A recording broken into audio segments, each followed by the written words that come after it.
Élu, il y a une raison prophétique puissante et souveraine pour laquelle Dieu t'a conduit ici aujourd'hui avec précision divine. Tu n'es pas tombé sur cette parole par hasard, par une simple coïncidence fortuite. Le ciel a orchestré ce moment précis, ce rendez-vous céleste, parce que ton cœur a besoin d'entendre quelque chose de vital, que ton esprit, trop chargé de fardeaux accumulés, n'a plus osé croire avec audace. La fidélité de Dieu ne s'arrête pas abruptement à ton échec, à tes faux pas. Tu portes le poids écrasant du regret, l'écho persistant de tes erreurs passées, la sensation poignante que, cette fois-ci, tu es allé trop loin irrémédiablement, que peut. Être Dieu est passé à autre chose sans toi, te laissant derrière. Mais écoute bien attentivement, avec l'oreille de l'esprit, il ne l'a pas fait, jamais. Le simple fait que sa parole te poursuive encore activement, te rattrape inlassablement, prouve irréfutablement que la grâce te court toujours après, avec une détermination farouche. Les portes qui auraient dû se fermer hermétiquement restent ouvertes miraculeusement, parce que la miséricorde les a retenues fermement, les a bloquées. La lumière qui aurait dû s'éteindre définitivement brûle encore avec intensité, parce que l'amour a refusé catégoriquement de la laisser mourir, de l'éteindre. Ce message n'est pas destiné aux parfaits, aux irréprochables. Il est pour les brisés, les fracturés, assez courageux pour croire fermement que Dieu voit encore une valeur immense, inestimable, dans ce que les autres qualifient de disqualifié, de rejeté. Tu vois clairement, l'échec ne supprime pas la fidélité divine. Il la révèle dans toute sa gloire. Dieu n'est pas surpris le moins du monde par ta faiblesse humaine. Il l'avait déjà prévu avec sagesse infinie en envoyant son Fils unique. La croix n'était pas seulement pour la rédemption du péché originel, elle était aussi pour la restauration complète après l'échec cuisant. C'est pourquoi Pierre, qui l'a renié 3 fois avec peur, est devenu le roc solide de l'Église naissante. La même voix qui a dit avec tristesse « Tu m'as trahi », dit maintenant avec assurance « Paie mes brebis ». Avant d'aller plus loin dans cette révélation, si ton esprit confirme cette parole avec une résonance profonde, agis maintenant sans délai. Aime ce message comme ton accord solennel. Abonne-toi pour ne pas rater la prochaine parole puissante du ciel. Indique ta ville et ton pays dans les commentaires, pour que le reste qui se lève victorieusement dans le monde entier puisse se tenir avec toi en unité. Ne fais pas défiler imprudemment, car dans les instants qui viennent immédiatement, nous plongerons au cœur profond de ce que signifie vraiment, dans toute sa profondeur. Mon alliance de fidélité ne peut être brisée, jamais. Tu vas découvrir avec émerveillement que sa miséricorde n'a pas pris fin avec ton erreur fatale. Elle ne fait que commencer, déployer ses ailes. Bienvenue dans un mot de sagesse inspiré du ciel. Élu, écoutez bien avec attention. La fidélité de Dieu n'a jamais reposé sur votre perfection humaine, imparfaite. Elle repose solidement sur sa nature immuable, éternelle.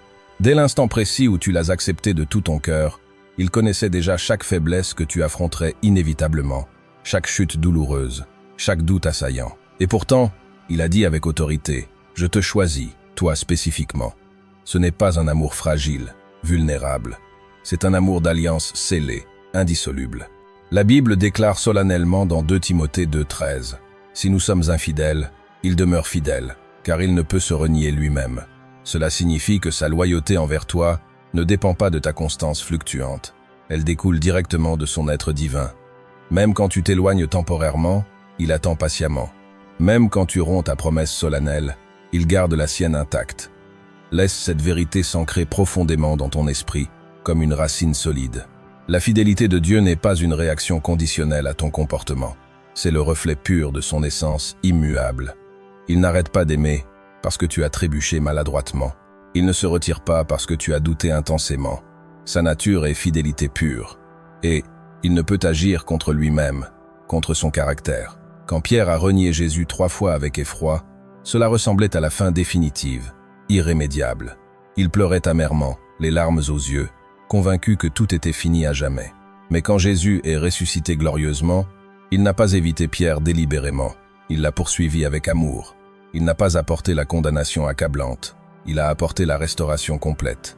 Il l'a trouvé au bord de la mer calme et lui a dit « Paie mes brebis ».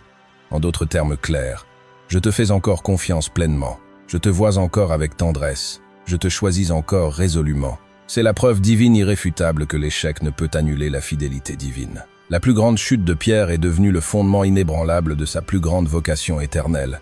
Et c'est, élu, c'est exactement ce que Dieu fait dans votre histoire personnelle. Vos erreurs ne l'intimidant pas du tout. Elles l'invitent à prouver sa miséricorde abondante, Votre brisure ne le repousse pas loin. Elle révèle sa patience infinie. Alors relève la tête avec assurance. Élu, tu t'es peu, être déçu toi-même profondément, mais tu ne t'es pas disqualifié irrémédiablement. Tu as peu, être manqué la cible visée, mais tu n'es pas tombé de sa main protectrice. Le Dieu qui t'a appelé avec un but a déjà pris en compte tous tes détours imprévus. Il n'abandonne personne définitivement. Il les réintègre avec grâce. C'est ce que fait la grâce puissante.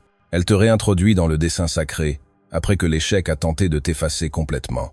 La grâce n'est pas une permission laxiste de tomber.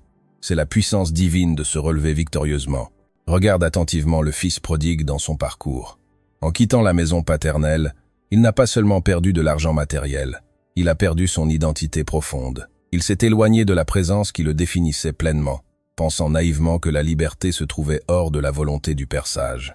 Mais après chaque mauvais tournant hasardeux, chaque nuit vide et solitaire, chaque décision brisée et regrettée, quelque chose s'est réveillé en lui puissamment, le souvenir vivace.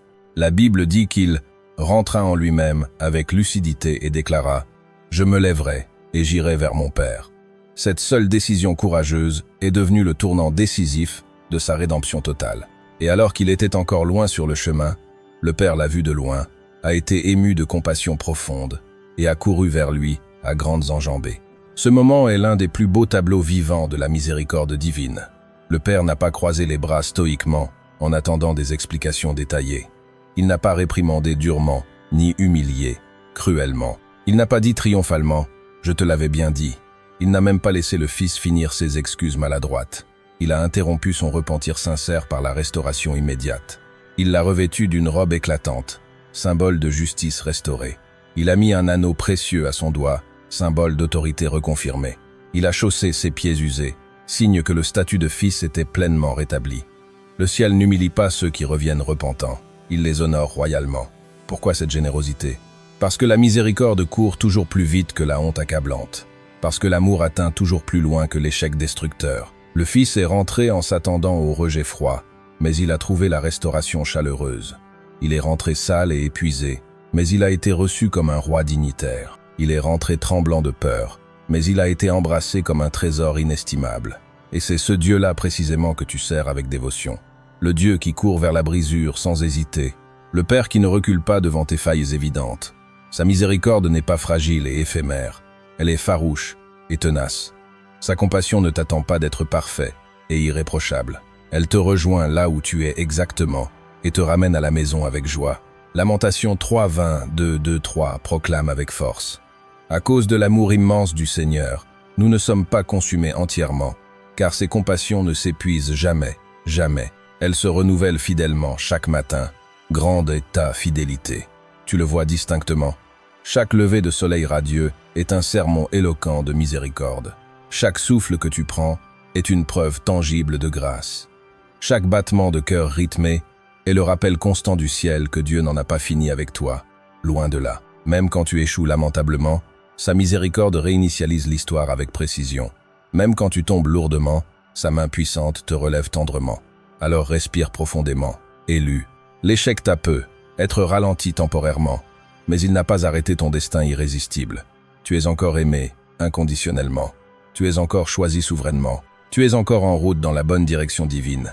Et le Père court plus vite vers toi avec enthousiasme. Ce que tu pensais finir en honte écrasante, finira en célébration triomphante. Parce que la miséricorde ne t'attend pas passivement à la ligne d'arrivée. Elle te rejoint activement sur le chemin du retour poussiéreux. Beaucoup pensent erronément que l'échec les disqualifie définitivement du dessein élevé. Mais dans le royaume de Dieu, l'échec est souvent la salle de classe privilégiée où la foi est perfectionnée progressivement. Dieu ne gaspille pas la douleur aiguë, il la recycle avec sagesse. Moïse a tué un homme dans un accès de colère. Pourtant Dieu l'a envoyé vaillamment délivrer Israël de l'oppression. Jonas a fui son appel divin. Pourtant la parole du Seigneur lui est parvenue une seconde fois avec insistance. David est tombé dans le péché grave. Pourtant Dieu l'a appelé un homme selon son propre cœur. Pierre a renié Christ avec terreur. Pourtant il est devenu le roc sur lequel l'Église a été bâtie solidement. Paul persécutait les croyants avec zèle. Pourtant il a écrit la majeure partie du Nouveau Testament inspiré. Qu'est-ce que cela te dit avec clarté? Le ciel ne jette pas les vases brisés irrémédiablement. Il les reconstruit patiemment pour un usage plus grand, plus glorieux. Tu vois le schéma récurrent? Dieu utilise les brisés pour révéler sa beauté transcendante. Il utilise les tombés pour manifester sa fidélité inébranlable. Il utilise l'échec pour forger l'humilité profonde, la compassion authentique et la dépendance totale. Quand Jonas a désobéi ouvertement, Dieu ne l'a pas abandonné à son sort. Il l'a redirigé avec amour. La Bible note quelque chose de puissant et encourageant dans Jonas 3:1. La parole de l'Éternel fut adressée à Jonas une seconde fois. Ce seul verset porte le poids immense de la miséricorde du ciel. Cela signifie que même après la rébellion flagrante, la grâce parle encore avec douceur. Même après que tu as fui lâchement, la parole te rejoint encore persévéramment. Même après que tu es tombé bas, Dieu t'appelle encore avec espoir. Voilà à quel point ces desseins sont tenaces et résolus. Ô élu, cette vérité devrait enflammer ton cœur passionnément, car elle signifie que l'échec n'est pas définitif et fatal. Il est formateur et constructif. C'est le feu qui forge le caractère résistant, la pression qui forme le dessein précis, la brisure qui construit l'audace spirituelle. Tu as peu, être raté ta première opportunité précieuse. Tu as peu, être échoué à ta première mission assignée. Mais le Dieu des secondes chances n'a pas retiré sa parole sacrée. Il attend ton oui, renouvelé avec patience. L'endroit où tu es tombé lamentablement deviendra l'endroit où tu fleuriras abondamment, parce que la grâce n'efface pas ton histoire chaotique. Elle la rachète magnifiquement. L'échec n'est pas une pierre tombale froide, c'est un tournant décisif. À chaque fois que tu te relèves courageusement, tu te relèves plus fort intérieurement, plus sage dans tes choix, plus profond dans ta foi. Chaque chute affine ta foi comme un métal précieux. Chaque déception t'enseigne la dépendance à Dieu. Chaque regret devient révélation lumineuse. Tu vois, ceux qui n'ont jamais chuté connaissent peu, être l'information théorique. Mais ceux qui ont chuté et se sont relevés portent la transformation réelle, palpable. Tu n'es pas défini par le chapitre sombre où tu es tombé. Tu es défini par le Dieu qui a continué à écrire ton histoire avec soin après. Alors, élu, arrête de t'étiqueter négativement d'après ton moment le plus bas, le plus douloureux. Ton échec n'est pas gaspillé vainement. C'est une graine fertile. Et dans le sol riche de la reddition totale, cette graine éclatera et produira du fruit abondant pour des générations futures. Car quand la grâce rencontre la reddition sincère, la résurrection suit toujours inévitablement. Dieu utilisera l'endroit même qui t'a fait mal profondément pour guérir d'autres âmes blessées. Et quand il aura fini son œuvre, tes cicatrices prêcheront plus fort et plus éloquemment que tes succès apparents. Il y aura des jours sombres où tu ne te sentiras pas pardonné du tout.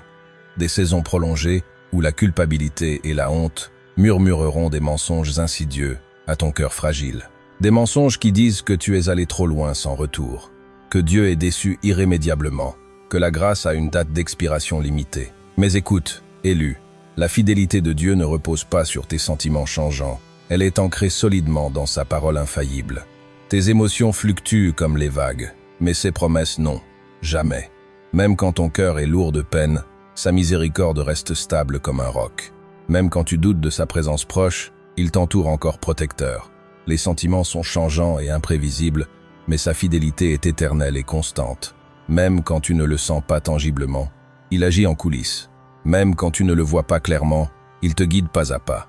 Même quand tu penses qu'il est silencieux totalement, il parle à travers la miséricorde quotidienne, les délais divins protecteurs, la protection discrète mais puissante. Parfois le silence que tu crains irrationnellement est le bouclier dont tu as besoin absolument. Parfois les plus grands miracles de Dieu se produisent en arrière-plan silencieux, là où tes émotions ne peuvent interférer nuisiblement. Tu ne sens peu être pas sa main douce, mais tu te tiens fermement dans son plan parfait. Il est fidèle, non parce que tu le ressens toujours intensément, mais parce que c'est qui il est intrinsèquement. Romains 8:38-39 proclame avec assurance. J'ai l'assurance que ni la mort, ni la vie, ni les anges, ni les dominations, ni le présent, ni l'avenir, ni les puissances, ne pourront nous séparer de l'amour de Dieu manifesté en Jésus-Christ notre Seigneur. Que cette vérité brise irrémédiablement tout mensonge de condamnation persistante. Aucun échec n'est assez profond pour enterrer son amour éternel. Aucun péché n'est assez fort pour faire taire sa compassion infinie. Aucune distance n'est assez grande pour bloquer son bras étendu. Quand l'ennemi dit mensongèrement « Dieu t'a abandonné », réponds avec autorité divine. Il a dit « Je ne te délaisserai jamais ». Quand ton esprit dit désespérément « Tu es allé trop loin », rappelle à ton âme avec fermeté « Sa miséricorde durera toujours ». La foi n'est pas l'absence totale d'échec. C'est la décision résolue de se relever après la chute inévitable. C'est la voix intérieure qui dit avec conviction « Même si je ne me sens pas pardonné émotionnellement, je suis encore à lui définitivement. Tu as peu, être trébuché maladroitement, mais tu tiens encore debout vaillamment. Tu as peu, être pleuré abondamment, mais tu es encore choisi souverainement. Le fait que tu respires encore librement est la preuve irréfutable que la grâce agit encore puissamment. La fidélité de Dieu ne fluctue pas avec ton humeur variable. Elle découle de son alliance éternelle. Ce qu'il a commencé en toi avec amour, il le mènera à terme glorieusement, non parce que tu es parfait humainement, mais parce qu'il est patient divinement. Élu, ne laisse pas tes sentiments dicter ta foi aveuglément. Tes émotions ne sont pas la preuve incontestable de sa présence. Sa parole l'est incontestablement. Quand tout semble silencieux autour de toi, souviens-toi que le silence n'est pas la séparation définitive. Dieu écrit encore activement, rachète encore patiemment, affine encore méticuleusement. Le feu de son amour brûle plus profond que ton doute passager. Tu ne comprends peu, être pas la saison obscure que tu traverses actuellement, mais un jour tu verras clairement. Sa fidélité ne t'a jamais quitté un instant, même quand tu ne la sentais pas du tout. Tiens ferme cette vérité inébranlable. La fidélité de Dieu ne vacille pas avec tes émotions instables. Elle se tient inébranlable sur la vérité éternelle. Il est fidèle quand tu es fort et confiant, et il est fidèle quand tu luttes désespérément. Il est fidèle quand tu adores avec joie, et il est fidèle quand tu pleures dans la douleur. Sa constance est ta confiance absolue, sa présence est ta preuve tangible. Et même quand tes sentiments flanchent complètement, sa fidélité ne fléchira pas jamais. Quand Dieu restaure avec puissance, il ne te ramène pas simplement là où tu étais auparavant. Il te promeut là où tu étais destiné à être divinement. La grâce ne rembobine pas ta vie chaotique, elle la redéfinit magnifiquement. Elle n'efface pas ton passé douloureux, elle le transforme en puissance victorieuse. La grâce n'est pas un reset banal, c'est une mise à niveau divine. Regarde encore Pierre avec attention. Avant sa chute honteuse, il était un simple disciple. Après sa restauration miraculeuse, il est devenu un leader influent. Avant l'échec, il parlait avec audace humaine. Après la grâce, il parlait avec puissance surnaturelle. Son reniement ne l'a pas disqualifié éternellement. Il l'a approfondi spirituellement. L'échec l'a rendu empathique envers les faibles. La grâce l'a rendu inarrêtable dans sa mission. Et cette même grâce agit en toi en ce moment précis, remodelant ton histoire en force inébranlable. Quand tu expérimentes la fidélité de Dieu après l'échec cuisant, quelque chose change radicalement en toi. Tu commences à marcher différemment, non avec orgueil arrogant, mais avec dessein clair. Tu commences à diriger avec compassion authentique, parce que tu sais ce que ça fait de tomber durement. Tu commences à parler avec sagesse acquise, parce que la douleur est devenue ton maître sévère, mais bienveillant.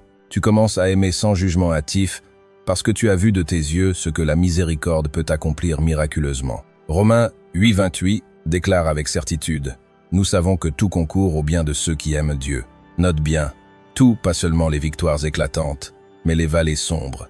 Pas seulement l'obéissance parfaite, mais même les erreurs regrettables, les pertes déchirantes, les leçons dures, les longues nuits que tu pensais perdues à jamais.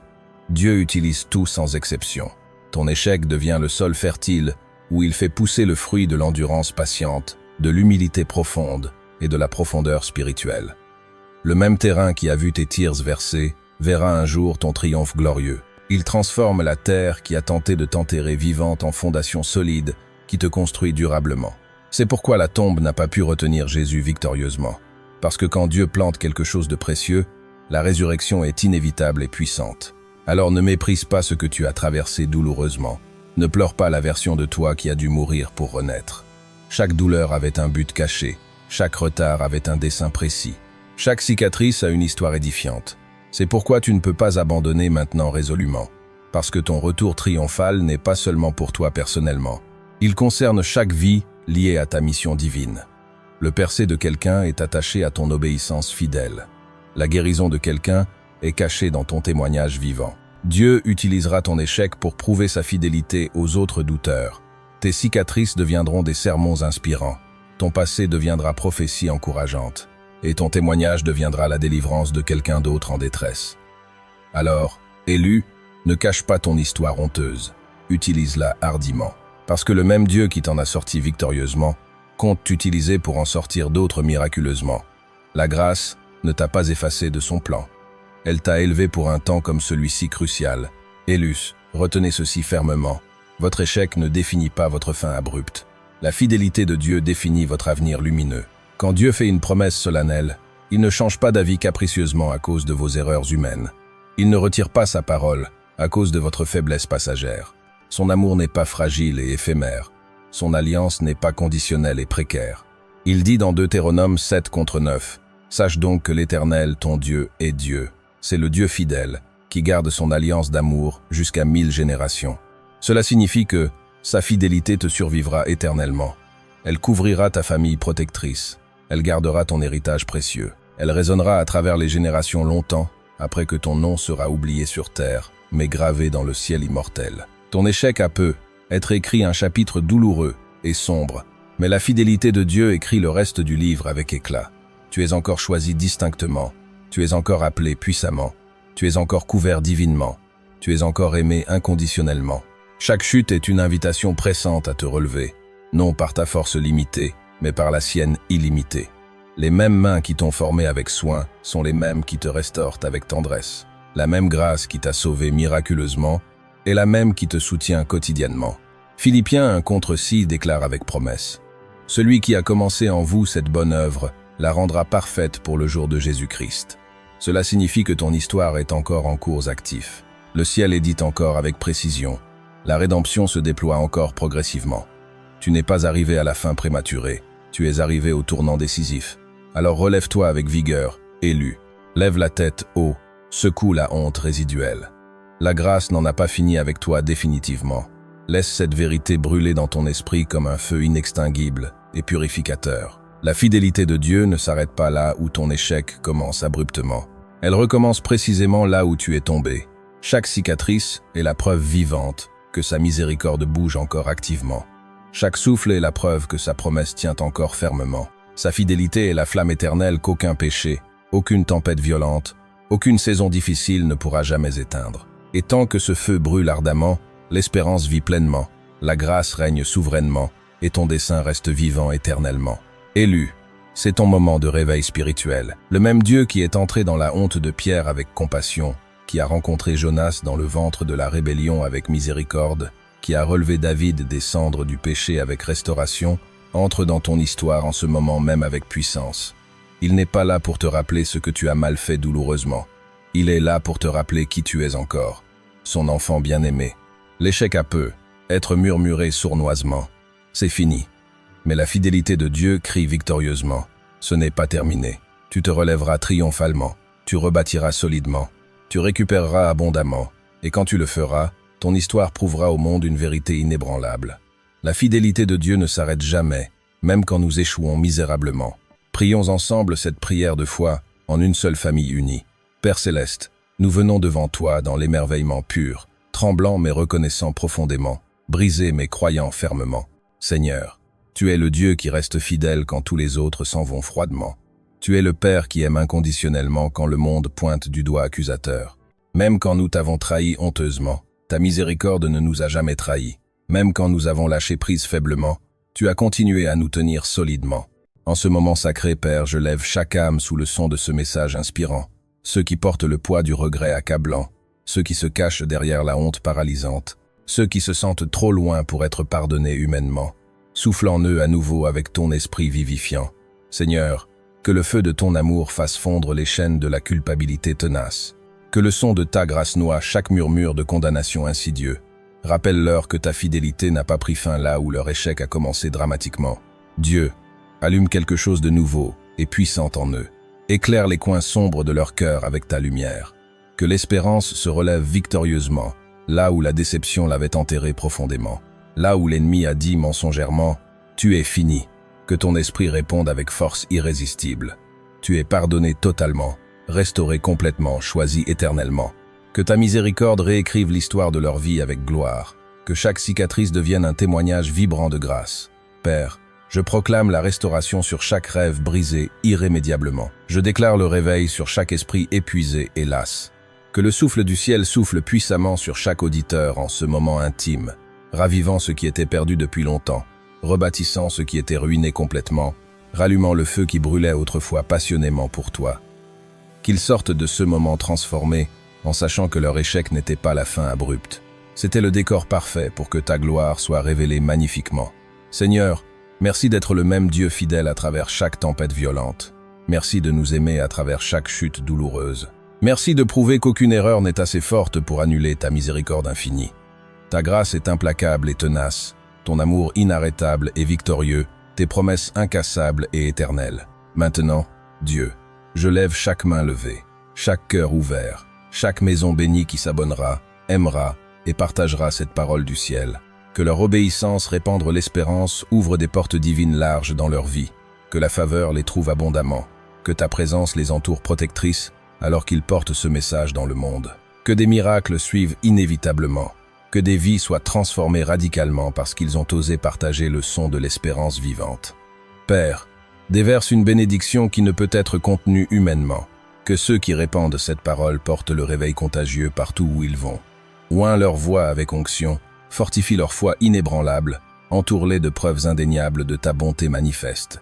Et maintenant nous déclarons avec audace et feu sacré: ta fidélité n'a pas pris fin là où notre échec a commencé. Ta miséricorde parle encore plus fort que nos erreurs passées. Ton amour gagne toujours triomphalement. Au nom puissant, inébranlable et inarrêtable de Jésus-Christ, nous disons Amen et Amen. Le feu est allumé. Partage maintenant avec 10 guerriers qui dorment encore. La terre attend ton Amen prophétique pour être secouée jusqu'aux fondations.